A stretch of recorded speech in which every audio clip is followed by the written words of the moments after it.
Good morning, friends. My name is Manoj Kumar, and you are watching your English channel English with Monu sir. आज की class में basically हम लोग बात करेंगे जो आईएनजी फॉर्म है इसके बारे में कि आईएनजी क्या होता है और ये हमें कहाँ पे मिल सकता है। इंग्लिश में ये बहुत सारी जगहों पे यूज होता है और मोस्टली इसको पढ़ाया जाता है टेंसेज में। ओके, जो बेसिक स्ट्रक्चर है इसका वो हम लोग इसको बताते हैं कि ये कॉन्टिन्यूस में यूज होता है। कहाँ पे यूज होता है? ये कॉन्टिन्यूस में। कॉन्टिन्यूस जो होते हैं ये तीन प्रकार के होते हैं। As we know about these words very well that पहला है प्रेजेंट का कॉन्टिन्यूस, सेकंड है पास्ट का कॉन्टिन्यूस और थर्ड है फ्यूचर का कॉन्टिन्यूस। तीनों जो कॉन्टिन्यूस हैं, जो बच्चे टेंस पढ़ चुके हैं वो अच्छे से जानते हैं और मैं ये आशा करता हूँ आप लोग पहले से टेंस के बारे में जानते होंगे। कोई भी बात नहीं, अगर नहीं भी जानते हैं तो इससे पूरी की पूरी क्लास में आप लोग सीख जाएंगे। ओके, तो मैं कॉन्टिन्यूस की बात कर रहा था। कॉन्टिन्यूस जो है हमारा प्रेजेंट, पास्ट और फ्यूचर, यानी प्रेजेंट कॉन्टिन्यूस, पास्ट कॉन्टिन्यूस और फ्यूचर कॉन्टिन्यूस, तीनों ही जगह पे हमें ये फॉर्म देखने को मिलती है। ओके, फ़र्क कहाँ पे मिलता है? जब ये आईएनजी फॉर्म आती है इससे पहले प्रेजेंट में हमें इज, एम, आर और उसके बाद में आईएनजी मिलता है, यानी ये तीनों चीज़ें मिलेंगी। उसके बाद में वर्ब की फर्स्ट फॉर्म में आईएनजी हमें देखने को मिलता है। पास्ट में क्या होता है? पास्ट में इज, एम, आर की जगह क्या हो जाता है? वाज वर, और फिर वर्ब की फर्स्ट फॉर्म में हम क्या जोड़ देते हैं? आईएनजी जोड़ देते हैं, यानी वाज वर के बाद में हमें वर्ब की फर्स्ट फॉर्म में आईएनजी मिलता है। इसके बाद में फ्यूचर में हम क्या करते हैं? शैल बी या विल बी के बाद में हम क्या करते हैं? वर्ब की फर्स्ट फॉर्म में आईएनजी जोड़ते हैं। ये तो हुआ वो फॉर्मेशन जो कि हमें ये बताता है कि टेंस कौन सा है। Okay,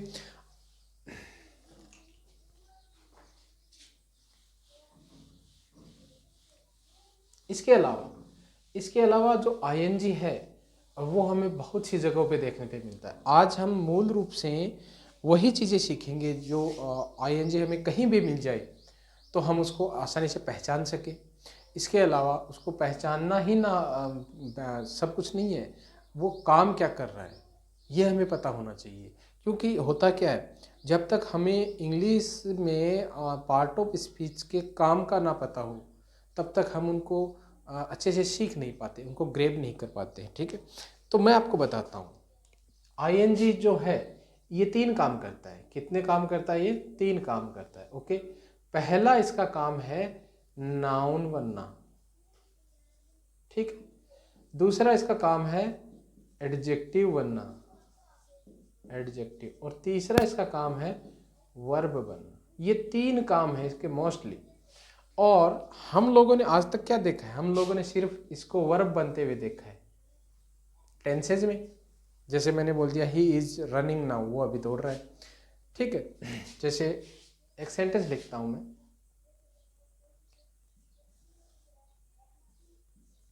Rohan is eating food. Okay, अब यहां पर ये जो सेंटेंस है इसमें हमने देखा आईएनजी को, ये रहा हमारा आईएनजी। और आईएनजी को देखते ही हमें क्या पता लगता है कि साहब ये तो क्या है? प्रेजेंट में है, और प्रेजेंट का क्या है? कॉन्टिन्यूस है। बता कौन रहा है? ये इज। ठीक है, ये इज हमें बता रहा है कि ये प्रेजेंट में है और आईएनजी हमें बता रहा है कि ये कॉन्टिन्यूस में। इसीलिए क्या हो गया? प्रेजेंट का कॉन्टिन्यूस। मैं ज़्यादा विस्तार में इनके बारे में नहीं बताऊंगा क्योंकि टेंसेज में इसकी बातें करेंगे। ठीक है, और अगर इस इज की जगह पे वॉज हो जाए तो ये किस में चला जाएगा? पास्ट के कॉन्टिन्यूस में। और इस वॉज की जगह पे यहाँ पे अगर विल बी या शैल भी हो जाए तो ये किस में चला जाएगा? फ्यूचर में। ये तो हुई टेंस के अकॉर्डिंग बात। अब यहाँ पे जो ईटिंग है, ईट में आईएनजी। ईटिंग देखो, जिस बच्चे को नहीं पता वो बता देता हूँ, ईट प्लस से आईएनजी मिलके क्या बन गया है? ईटिंग। मेन वर्ब होती है ईट और उसमें आईएनजी लग गया, ये बात है। तो ये ईटिंग हो गया। अब ये तो हुआ वर्ब के फॉर्मेशन के अकॉर्डिंग कि हमने वर्ब जो है उसके अकॉर्डिंग इसको पढ़ा है आज तक। टेंस में सब कुछ टेंस पहचाना जाता है वर्ब के अकॉर्डिंग। मेन वर्ब और हेल्पिंग वर्ब भी हमें टेंस को बताती है। तो ये तो हुआ वर्ब के अकॉर्डिंग। अब हमारे पास दो फॉर्मेशन बच गए, एक नाउन का और एक एडजेक्टिव का। देखिए मोस्टली पहले इसके बारे में एक कॉन्सेप्ट और मैं वो बता देता हूँ। हमेशा बच्चों को क्या सिखाया जाता है कि जब भी आपको आईएनजी लगा हुआ मिल जाए उसके पहले इजेमार, वाजवर या शैल बी, विल भी मिल जाए तो वो टेंस होता है। और टेंस इजेमार मिलते ही वो प्रेजेंट टेंस, वाजवर मिलते ही वो पास्ट टेंस और शैल बी, विल भी मिलते ही वो फ्यूचर टेंस। लेकिन यहाँ पे एक बात और भी आती है, क्या हमेशा ऐसा होता है? देखिए हमेशा ऐसा नहीं होता है। मैं आज आपके पास एक ऐसा सेंटेंस लेके आया हूँ जो आपको उसको देखने से पता लग जाएगा कि क्या वही वास्तव में ऐसा होता है क्या। देखिए ये वाला सेंटेंस 13 नंबर वाला सेंटेंस है, his weakness is writing slowly. कोई बच्चा है और वो धीरे धीरे लिखता है, मतलब उसकी लिखने की जो स्पीड है वो धीमी है। अब वो वाला ये जो सेंटेंस हमने लिखा ये यही बात बता रहा है कि हिज वीकनेस उसकी कमजोरी, हिज वीकनेस उसकी कमजोरी, इज है, इज मीन्स है, क्या है, क्या इसका सेंस आप ऐसे निकालोगे हिज वीकनेस उसकी कमजोरी, इज राइटिंग लिख रहा है, उसकी कमजोरी लिख रहा है। क्योंकि हम तो जब भी इज एम आर के बाद में अगर आईएनजी आ गया तो हम क्या समझते हैं, ये तो कॉन्टिन्यूस है। और कॉन्टिन्यूस में तीन चीजें, एक तो रहा है, रहा है, रही है और रहे हैं। रहा था, रहे थे और रहे, और एक रहा होगा, रहे होंगे, ऐसे कुछ करके। तो इज एम आर लगा हुआ तो रहा है, रही है, रहे हैं। अब इसके पूरे का अगर हम अकॉर्डिंग टू वर्ब अगर निकाल लेंगे तो इसका मतलब क्या हो जाएगा, उसकी कमजोरी लिख रहा है धीरे धीरे। लेकिन ये तो सेंस है ही नहीं इसका। इसका सेंस क्या है, उसकी कमजोरी है धीरे धीरे लिखना, धीरे धीरे लिखना उसकी कमजोरी है। देखिए सेंटेंस मैंने लिखा धीरे धीरे लिखना उसकी कमजोरी है। अब ये जो धीरे धीरे लिखना है ना, ये स्लो, राइटिंग स्लोली, स्लोली यानी धीरे धीरे और राइटिंग यानी लिखना। अब यहाँ पर कहीं भी रहा है नहीं आया, रही है नहीं आया, रहे हैं नहीं आया। इसका मतलब ये वाला जो सेंटेंस है ये हमारा किस में नहीं हो सकता, कॉन्टिन्यूस में नहीं है। ठीक है, अगर ये कॉन्सेप्ट नहीं भी समझ में आए तो कोई बात नहीं, एक नया फॉर्मेशन है, थोड़ा सा इसको देख लेना। ठीक है, इसके बाद में हम बात करते हैं नाउन और एडजेक्टिव की। देखिए नाउन को पढ़ाने से पहले मैं आपको बता देता हूँ एडजेक्टिव का काम कैसे करता है। जैसे आपने देखा होगा जैसे यह किताब बहुत रुचिकर है, मतलब अच्छी बुक है कोई जिसको पढ़ने में मुझे मजा आ रहा है, तो मैं क्या बोलूँगा, यह किताब बहुत रुचिकर है। तो इसको लिखूंगा कैसे, this book is very interesting, this book is very interesting. ठीक है, अब यहाँ पे इंटरेस्ट एक वर्ड होता है, इंटरेस्ट, INTER, इंटरेस्ट। ये जो वाला जो वर्ड होता है इसी में इसमें क्या जोड़ा गया है, ING। ठीक है, अब ING ये जो है जुड़ गया इसमें इंटरेस्ट में, और इंटरेस्ट में जुड़ते ही ये क्या बन गया है, इंटरेस्टिंग। अब समझना ये है कि ये काम क्या कर रहा है भाई यहाँ पे, क्योंकि मैंने आप लोगों को बहुत बार बताया है और मैं पढ़ाता भी इसी कॉन्सेप्ट से हूँ कि एक एक वर्ड को इस तरीके से पढ़ो कि वो हमें बता दे कि ये काम क्या कर रहा है। दो चीज़ें होती हैं किसी भी लैंग्वेज को सीखने के लिए, वो मैं आज आपको अच्छे से बता रहा हूँ। पहली कि कोई भी वर्ड जो है ना उसके काम दो होते हैं, कोई भी शब्द होते हैं ना उसके काम दो होते हैं, एक तो उसका नाम, खुद का नाम, और एक उसका काम। नाम और काम में क्या फ़र्क है ध्यान से देखना। जैसे मैंने बोल दिया नाउन, सब जानते होंगे नाउन के बारे में। तो नाउन होता है संज्ञा। अब नाउन तो उसका नाम हो गया, ठीक है।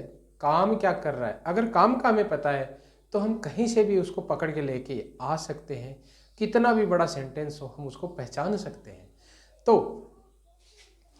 इस सेंटेंस में अगर मैं पूछूं कि नाउन कौन सा है, तो आप लोग क्या बताओगे? सर नाउन तो बुक है। ये बुक क्या है? नाउन है। अब मैंने बता दिया कि नाउन जो है वो दो काम करता है। एक नाउन के दो काम होते हैं, एक तो सब्जेक्ट बनना और एक ऑब्जेक्ट बनना। यहाँ पर सब्जेक्ट कौन है और ऑब्जेक्ट कौन है, ध्यान से देखेंगे तो सब्जेक्ट तो हमारा कौन है? बुक। ओके, तो इसे मैं लिख देता हूँ सब्जेक्ट, ठीक है। और हमारा ऑब्जेक्ट कौन है?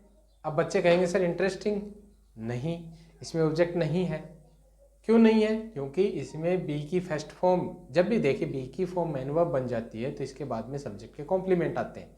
कॉम्प्लीमेंट यानी सब्जेक्ट के बारे में ही कुछ आगे बताया जाता है।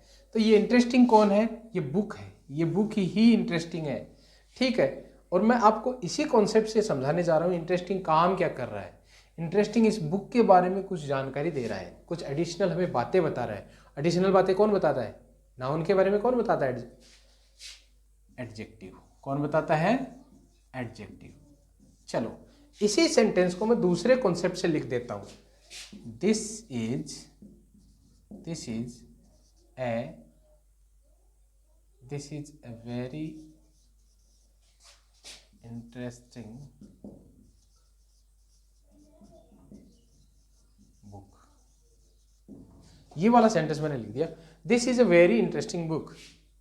अब ध्यान से देखेंगे तो हमारा सब्जेक्ट तो बन रहा है इज सब्जेक्ट बन रहा है। और सब्जेक्ट के बाद में अगर मैं बात करूं तो यहाँ पे ऑब्जेक्ट कौन है? बुक। यहाँ पे ऑब्जेक्ट मिल गया है, लेकिन ध्यान ये रखना है कि यहाँ पर भी जो बुक है वो ऑब्जेक्ट आप बोल सकते हैं इसको बोलने, क्योंकि नाउन है, लेकिन यहाँ पर भी ये कॉम्प्लीमेंट का काम कर रहा है, ठीक है। कोई बात नहीं, इस पे बात ज़्यादा नहीं करेंगे। हमें समझना है इस इंटरेस्टिंग को कि ये इंटरेस्टिंग एडजेक्टिव बना कैसे। देखिए सबसे पहले तो एडजेक्टिव के बारे में समझ लो। एडजेक्टिव वो होते हैं जो नाउन और प्रोनाउन की विशेषता बताते हैं। इस बुक की विशेषता कौन बता रहा है? इंटरेस्टिंग बता रहा है। कैसी बुक है? इंटरेस्टिंग बुक, पहली बात।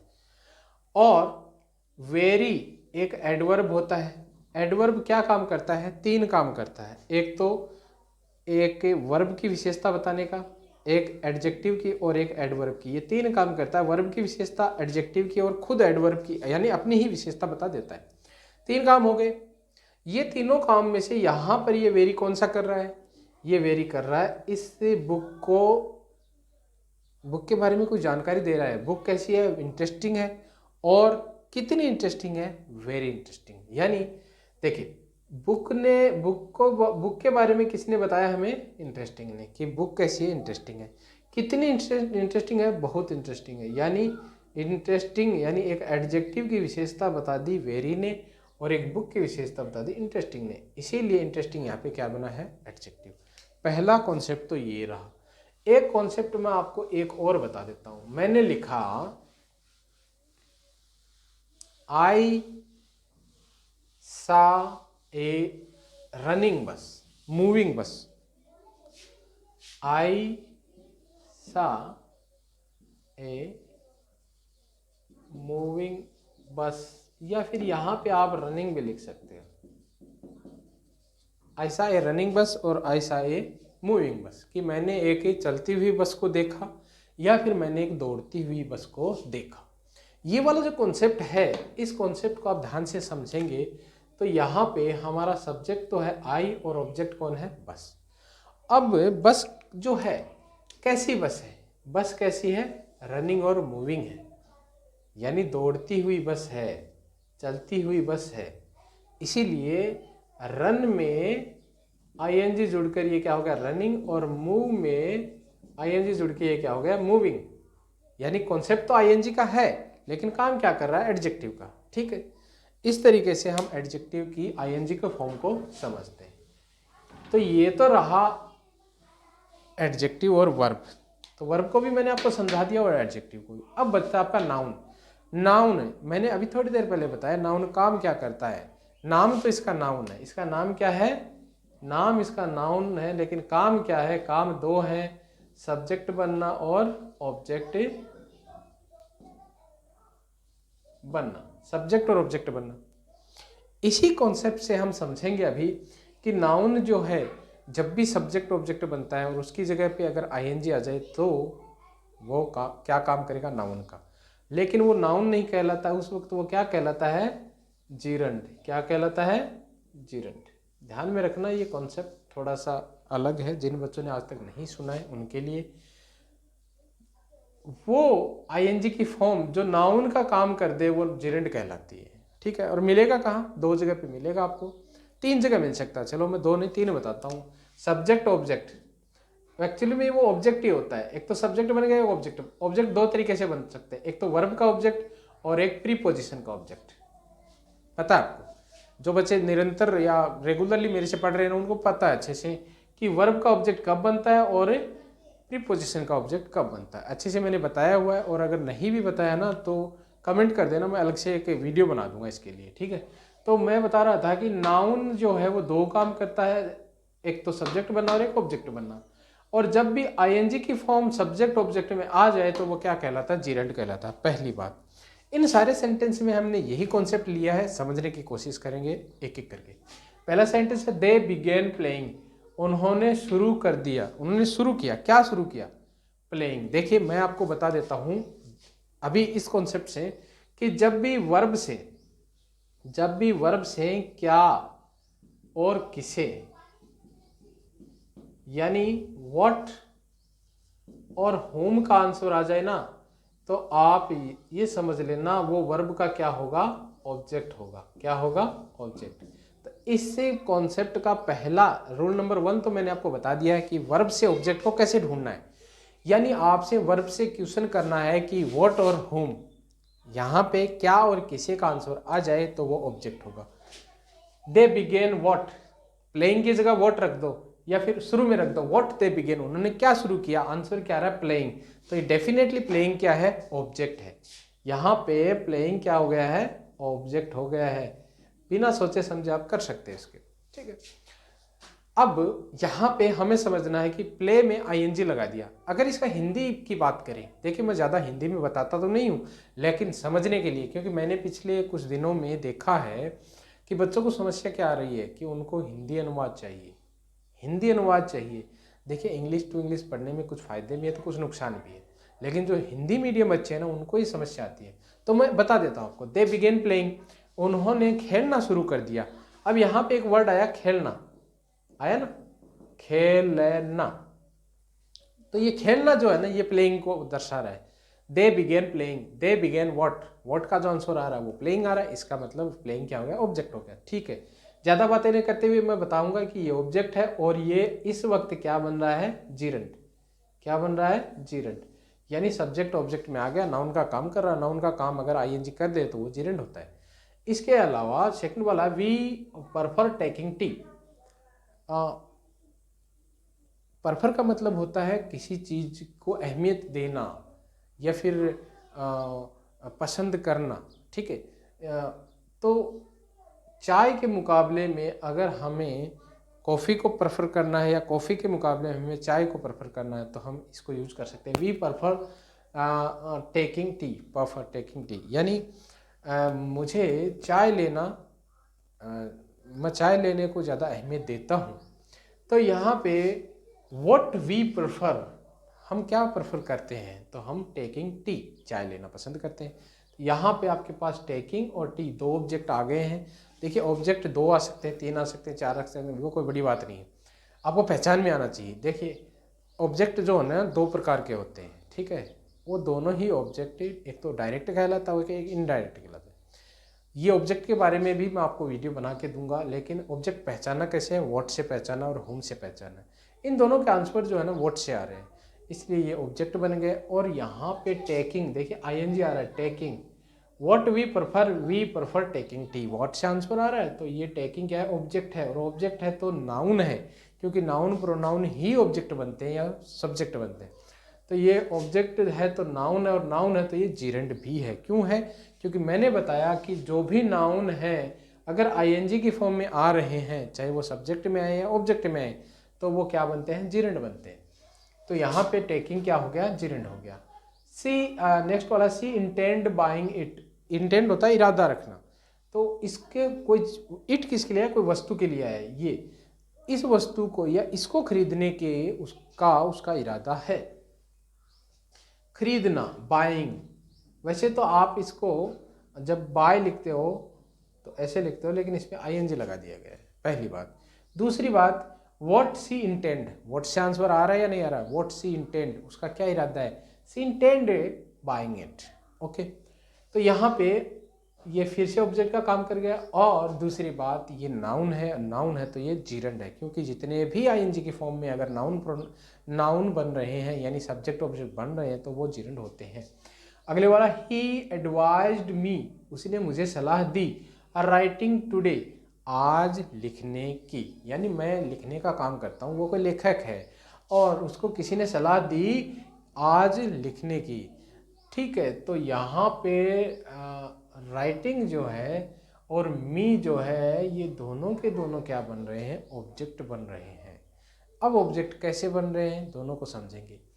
What he advised me, उसने मुझे क्या सलाह दी, राइटिंग टुडे, आज लिखने की, तो ये what से आंसर आ रहा है तो नाउन है, ऑब्जेक्ट बन रहा है, नाउन है तो ये जीरंड है।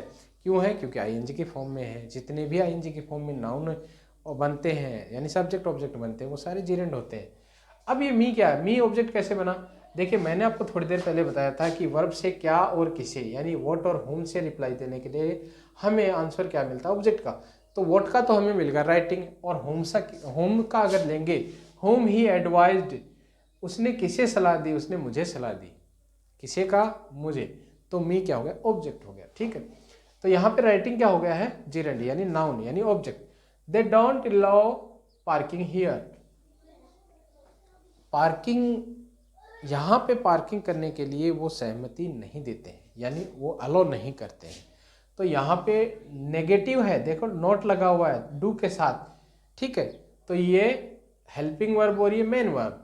और यहाँ पर व्हाट दे डोंट अलो, अगर व्हाट दे डोंट अलो हम करते हैं तो इसका आंसर क्या आ रहा है, पार्किंग हियर। वो क्या, किस बात पे सहमति नहीं देते हैं, वो किस बात की अनुमति नहीं देते हैं पार्किंग, यहाँ पे पार्किंग करने की। तो व्हाट से इसका आंसर आ गया, इसीलिए क्या बन गया, नाउन बन गया यानी ऑब्जेक्ट बन गया। और अगर ऑब्जेक्ट बन रहा है तो ये जीरंड है। ठीक है, नेक्स्ट देखेंगे, walking is good for health, सबसे पहले शुरू में आ गया वॉकिंग, देखिए, और इसके बाद में वर्ब भी आ रही है। ये तो बड़ा सुंदर सा कॉन्सेप्ट है, हमें पता है कि वर्ब के पहले अगर कोई आ रहा है तो वो सब्जेक्ट आ रहा है। ठीक है, और इसका मतलब है कि दौड़ना जो है वो स्वास्थ्य के लिए अच्छा है। तो मुझे बताइए यहाँ पे ये नाउन बना या नहीं बना, बन गया क्योंकि ये वर्ब से पहले आ रहा है, और नाउन बन गया तो ये जीरंड है, जीरंड है, ये सब्जेक्ट का काम कर रहा है। नाउन बन गया तो ये जीरंड है, क्यों है, क्योंकि आईएनजी के फॉर्म में है। जितने भी नाउन होते हैं अगर वो आईएनजी के फॉर्म में वो सब्जेक्ट बने चाहे ऑब्जेक्ट, वो क्या कहलाएंगे, जीरंड कहलाएंगे। आगे है reading is good for good habit, पढ़ाई, पढ़ना, पढ़ना क्या है, अच्छी आदत है। तो यहाँ पे वही कॉन्सेप्ट है जो ऊपर वाला है, इज यहाँ पे मेन वर्ब है और इसके पहले क्या आ गया, सब्जेक्ट आ गया, और आईएनजी की फॉर्म में है तो ये जीरंड है। अगला वाला है fishing is good for health. देखिए एक वर्ड होता है फिश, आप तो अच्छे से जानते हैं इस वर्ड के बारे में, फिश यानी मछली। ठीक है, और इसमें हमने क्या जोड़ दिया, आईएनजी, और फिशिंग में आईएनजी जोड़ना यानी मछली पकड़ना, वर्ब हो गया ये। ठीक है, लेकिन याद रखना यहाँ पे फिशिंग क्या है, नाउन है, क्योंकि वर्ब तो ये है फिशिंग यानी मछली पकड़ना क्या है, एक अच्छा व्यवसाय है, प्रोफेशन यानी व्यवसाय। तो यहाँ पे ये नाउन बन गया है, क्यों बना है, क्योंकि इसके बाद में वर्ब आ रही है। ठीक है, मछली पकड़ना एक अच्छा व्यवसाय है, तो यहाँ पे फिशिंग क्या हो गया, नाउन हो गया, क्योंकि ये सब्जेक्ट बन रहा है और आईएनजी के फॉर्म में है तो ये जीरंड हो गया। आगे चलेंगे, I love fishing, I love fishing, मुझे मछली पकड़ना अच्छा लगता है, या मुझे बहुत ही ये अच्छा, मतलब मेरे मन को भाता है।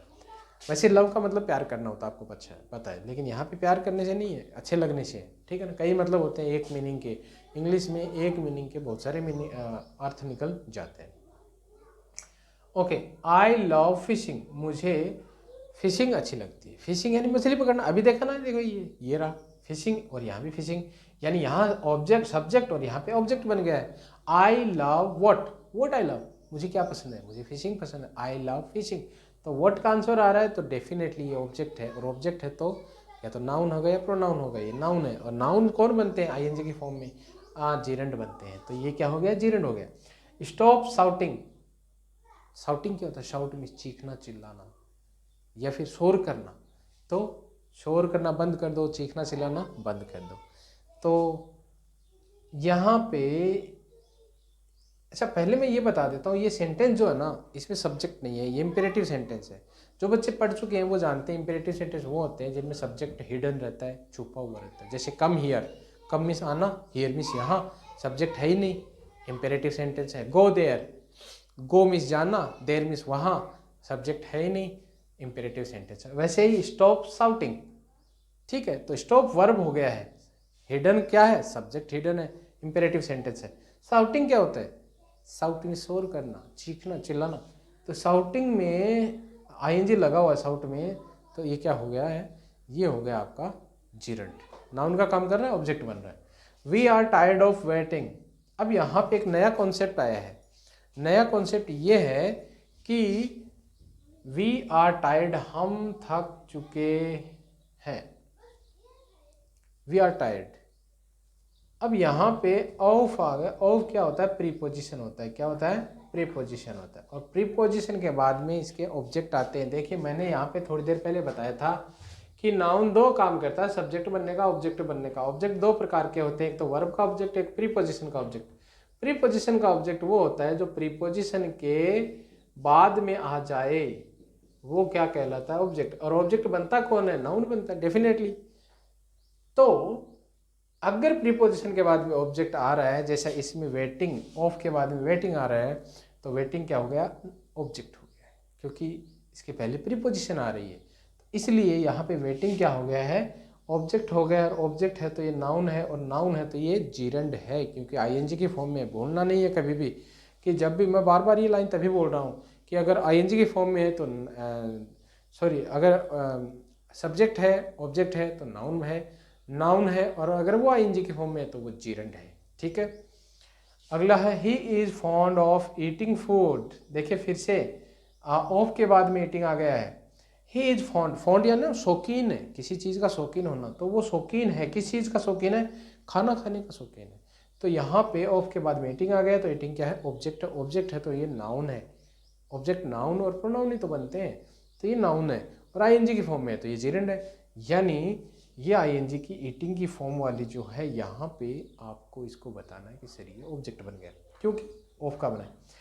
अगला his weakness is writing slowly, उसकी कमजोरी है क्या, ये मैं समझा चुका हूँ आपको, पहले समझा चुका हूँ, ठीक है, इसकी बातें नहीं करूँगा। लेकिन यहाँ पे ऐसा नहीं समझना कि सर ये प्रेजेंट है और ये कॉन्टिन्यूस है, नहीं, ये गलत है, सरासर गलत है। क्योंकि इसका मीनिंग जो है ना वो कॉन्टिन्यूस वाला नहीं दे रहा है, वो दे रहा है कि उसकी कमजोरी है लिखना धीरे धीरे, ठीक है। यहाँ पे ऐसा मत समझ देना कि सर ये तो आपने बताया था कि इज के बाद में अगर आईएनजी आ गया तो वो डेफिनेटली क्या होगा, कॉन्टिन्यूस होगा। लेकिन उसका मतलब क्या निकल रहा है, अर्थ क्या निकल रहा है, ये भी हमें पता होना चाहिए। यहाँ पर ये क्या हो गया है, नाउन का काम कर रहा है, ठीक है, तो जीरंड है। It is worthless requesting him, तो यहाँ पे रिक्वेस्टिंग क्या है, आईएनजी, रिक्वेस्ट में आईएनजी लगा हुआ है, रिक्वेस्ट मैन वर्ब होती है, रिक्वेस्ट में आईएनजी लगा हुआ है, और यहाँ पे ये क्या बन रहा है, ऑब्जेक्ट बन रहा है, ठीक है। और ऑब्जेक्ट बन रहा है तो ये नाउन है। और इसी के साथ हमारा ये जो चैप्टर है वो कंप्लीट होता है। यहाँ आज के चैप्टर में हमने सीखा है आईएनजी 3 प्रकार का होता है, नाउन का काम करता है, ऑब्जेक्टिव का काम करता है, और वर्ब का काम करता है। इन तीनों कामों में हमने सीखा है कि वर्ब जो है ना उसको हम कैसे ढूंढेंगे। जैसे मान लो ये वाला सेंटेंस है, दे बिगेन प्लेइंग, उन्होंने खेलना शुरू कर दिया। तो इसी को अगर मुझे इस प्लेइंग को वर्ब बनाना है तो मैं कैसे बनाऊंगा, आई एम प्लेइंग क्रिकेट। अभी ये क्या बन गया है, प्लेइंग मैन वर्ब बन गया है, ठीक है, वर्ब बना दिया हमने इसे। इसका मतलब मैं खेल रहा हूं, मैं क्रिकेट खेल रहा हूं, अभी मैं क्या कर रहा हूं, मैं क्रिकेट खेल रहा हूं। मतलब कोई पूछे हाँ भाई क्या कर रहे हो, अभी फोन कर दिया उसने बीच में, हाँ भाई क्या कर रहे हो, मैं तो पढ़ रहा हूँ, मैं तो खेल रहा हूँ, मैं तो सो रहा हूँ, मैं तो नहा रहा हूँ। तो यहाँ पे अगर आपको इसको मेन वर्ब बनाना है तो is am are was were shall be will be के बाद में रखना है, लेकिन उसका अर्थ भी कैसा होना चाहिए, जो हमें बनाना है वैसा ही होना चाहिए। ठीक है, तो ये कॉन्सेप्ट आपको कैसा लगा एक बार बताइएगा ज़रूर। अच्छा लगा हो तो मेरा उत्साह बढ़ाने के लिए कमेंट करके अपने अच्छे अच्छे कमेंट्स मुझे बताएं, और कुछ सुधार करना है तो वो भी बताएं। ओके, इसके अलावा आप लोग अगर समझ में नहीं आता ना तो कोई वीडियो कोई बात नहीं है, एक बार में ना भी समझ में आए तो उसको 2 बार देखें 3 बार देखें, क्योंकि कई बार क्या होता है जटिल चीज़ें जो होती है ना, जो हार्ड होती हैं, वो आपको लेट समझ में आएंगी। ठीक है ना, किसी को भी, नॉर्मल इंसान के साथ हमेशा ऐसा ही होता है, सभी नॉर्मल है, मेरे साथ भी ऐसा ही होता है। ठीक है, एक वीडियो को 2 या 3 बार देखें, वो अच्छे से समझ में आ जाएगा।